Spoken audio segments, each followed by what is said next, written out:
ඔන්න අපේ පළවෙනි වීඩියෝ එකෙන් අපි දැන් ආවා. අපි හිතුවා පළවෙනි වීඩියෝ එකෙන් ඔයාලට සුබදායි ආරංචියක් ගැන කියන්න. මොකද කිව්වොත් අද පුංචිලා කොත්තු රයිස් බර්ගර් දින කඩයක් දාන්න තමයි හිතන් ඉන්නේ. ඔයාලට ඒකෙන් කොත්තු රයිස් බර්ගර් ඕනේ නම් අපි දැන් තව ටිකකින් පෙන්න නම්බරයට කෝල් එකක් ගන්න අමතක කරන්න එපා. අපි දැන් යමු ඒ කඩේ බලන්න. let's go. මේ තියෙන ෂෝටිස් වඩේ හැමදේම තියෙනවා මේ. හැම එකම රුපියල් 20යි මේ. ඔව් මේ ඔයාලට මෙතනිනුත් මේ ගමේ කට්ටිය නම් ගොඩක් හැම එක ගන්නවා. මේ දැන් භාගයට භාගයක් ඉවර වෙලා තියෙන මේක පුර වෙලා තියෙනවා. ඔයාලට විස්තර නම් වෙන කොහෙන්වත් හම්බෙන්නේ නැහැ. ඉතින් අපි අංක දැන් රයිස් කොත්තු එක පෙන්නන්නේ. රයිස් කොත්තු තියෙන තැන. ඒ වගේම බර්ගර් තියෙනවා. බර්ගර් ඉතින් හෙට ඉඳන් තමයි පටන් ගන්න ඕන නම්බරේ ලියා ගන්න 077යි 53යි 63යි 986 මේකට කෝල් එකක් ගන්න අමතක කරන්න එපා. මම ආයෙසරයක් කියන්න 077යි 53යි 63යි 986. එහෙනම් මං දැන් යන්නේ. ඔයාලට හොඳම දේ කියන්නේ තමයි අභිරහස්ම දේ. ඔයාලට ඉතින් මොන වීඩියෝ පෙන්නුවත් ඔයාලා අපිව සබ්ස්ක්‍රයිබ් කරන්නේ නැහනේ. අපිට ඉතින් හනි දුකයි. කමන්න අපි ඒ දුක කොහොම හරි විඳලා ගන්න. ඔයාලා මේ වීඩියෝ එක බලන්නකෝ. මේ තමයි අපේ ගමේ. ඒ වගේම මාව සබ්ස්ක්‍රයිබ් කරන්නත් අමතක කරන්න එපා. ඒ වගේම ෂෙයා කරලා කමෙන්ට් එකක් දාන්නත් අමතක කරන්න එපා. මෙයාලා සබ්ස්ක්‍රයිබ් කරන්න ඕන අපිව. මම ආසයි ඔයාලගේ ආදරණීය කමෙන්ට් කියවන්න. ඒ වගේම අනිවාර්යෙන් වීඩියෝ එකක් බලලා නම් මට කමෙන්ට් එකක් දාන්න අමතක කරන්න එපා. දැන් ඔන්න අපි යන්න හදන්නේ රහසිගතම පොට් එකට. ඔව් ඒ කියන්නේ මේක තමයි ගමේ තියෙන ගොඩක් භයානකම පොට් එක. ඒක හොඳටම පිහිටලා තියෙන්නේ මගේ ආදා ගෙට උඩ. ඉතින් මෙයාලා රැට ඇත්තටම කිව්වොත් සත්‍ය ඇහෙනකොට පත්තින් ඇවිදින අපිට ඇහෙනවා. ඒ කියන්නේ රැට එළියටවත් බහින්න නැහැයිලු. දොරවල් ඔක්කොම වහලා නිදාගන්නේ.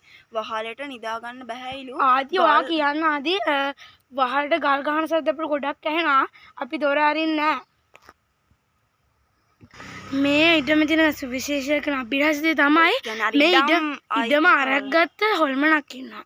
අපි යමු මේක බලන්න. ඔබ 100 කෙනෙක් මේ කොහමරි එළියට බැස්සලා බැහැලා ඒ කියන්නේ රෑ වෙලා බැහැගෙන මෙයා මේ හීනෙන් වගේ ගිහිල්ලා හීනෙන් වගේ එළියට ගිහිල්ලාලු.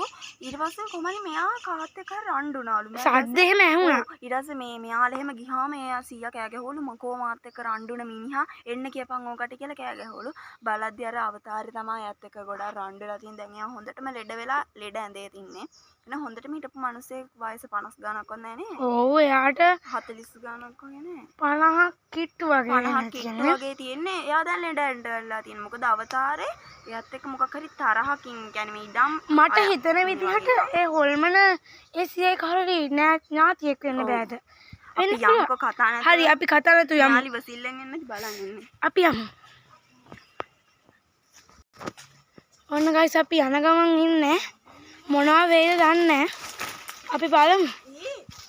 ඇයි? මොකද්ද? කවුද බං? ඒ කලක් ගැහුවා. මෙතන නම් ඉන්න අපි රහස් පාරේ ඔය මයි යනවා යන්න. දුවමු ගායි. අම්මේ අපි දැන් මේ රහස් කියන්නේ රහස් ඒකට රහස් මාර්ගයක් තියෙනවා. අපි බලමු එතෙන්ටවත් ගිහිල්ලා මේක අපි අද කොහොම හරි හොයාගන්නවා ගයිස්. ඇත්තටම කිව්වොත් අපි ගෑල්ලාමයිනේ ගායිස් අතෙන්ට ගියාම ඇත්තටම බය වුණා. මොකද යද්දිම ගල් ගැවුවා කියන්නේ යාලා මොකක් හරි අපිත් එක්ක තරහෙන් තමයි ඉන්නේ. හරි බලමු අපි රහස් පාරෙන් ගිහලා බලමු. යන්න දෙන්නේ නැහැ වගේ නේ හින්දානේ ගල් ගන්න හින්දා අපි ආවා. යකාට හොරෙන් අපි රහස් මාර්ගෙන් හරි යා. ඕන්න අපි මේ රහස් පාරේ යන ගමන් ඉන්නේ. ඔයාලා කවුරුත් කෑ ගහන්න එපා. සද්ද කරොත් මොනවා වේද කියලා අපිට හිතා ගන්න බෑ. මේ තමයි වත්ත. ඔය ගල් ගහනවා. හරි. මේ උඩ කියන ගෙයක් තියෙනවා. ඔය ගේ තමා එයා රාසියා ඉන්නේ. කමන්න නැහැ. ඒ සියා කොච්චර පින් කරත් කරන්න දෙයක් නැහැ. ගයිස් ඔන්න ගල් ගහනවා මට නම් තේරෙන්නේ නැහැ. අපි ගෑල්ලාම හින්දා මම අපිත් එක්ක තරහෙන් ඉන්නවද කියලා. ගයිස් අපි බලමු. මේ තමයි උඩ වත්ත. ඔන්න ගයිස් ගල් ගහනවා. අපි යමු. අපි දුවමු. අම්මේ ආයෙනම් අපි කොහටත් යන්නේ. අපි එතෙන්ට ගිහිල්ලා මෙහාට ගිහිල්ලා ඇත්තටම ගායිස් අපි නම් ආයේ හාට යන්නේ. ඇත්තටම කිව්වොත් අපිට යන්න දෙන්නේ නැහැ. මොකද එයා ඇත්තටම කිව්වොත් අපිට ගල් ගැහුවා. මේ බලන්න මේ. ඔයාලා කාව හරි මේ හරි දැක්කනම් අපිට කමෙන්ට් එකක් දාන්න අමතක කරන්න එපා. අපි මේ ඔයාලට පෙන්නන්න මේ වත්තේ ගිහින් නැත්නම් අපි කවදාවත් ඔය වත්තේට ගිහින් නැහැ. ඔව් කවුරුත් මේ වත්තේට අඩියවත් තියන්නේ නැහැ. මොකද බලගතුම ආයේ ආත්මයක් ඉන්න ඔව් අරකට මේකට කොච්චර පූජා පැවැත්වුවා මේ වත්තේ ඉන්න යකා කවදාවත් යන්නේ නැහැ එළු. ඇත්තටම කිව්වොත් ඒ හින්දා මේ වත්තට කවුරුත් යන්නේ නැහැ. මේ කට් මේ මම පෙන්නන්නම්කෝ. මේ මගේ යාළුවාගේ ගෙදර මේ ටිකටම මේ ගස්වල තියෙන්නේ. කියන්නේ වත්ත පේන්නේ නැති වෙන්න. කියන්නේ ඒ තරමට භයානකයි. අපි ඉතින් යංගු චූට්ට ගයිස් වලට පේනවාද අපි ඉතින් ඉන්නේ කඳුකර ප්‍රදේශෙකුත් නෙමෙයි ඒ උනාට ඒ කඳු තියෙන විදිහ හරිම ලස්සනයි ඔයාලට මම පෙන්නන්නම් අර කුරුල්ලෙන්නේ මේ හරි එන ලස්සන සරුංගල් තිබෙනම් අපි යනවා බයි ඔයාලා හැමදාම සතුටින් පරිස්සමෙන් ඉන්න වෙලා ඉන්නවා ඔයාලට අපි දෙන්නා ගොඩාක් ආදරෙයි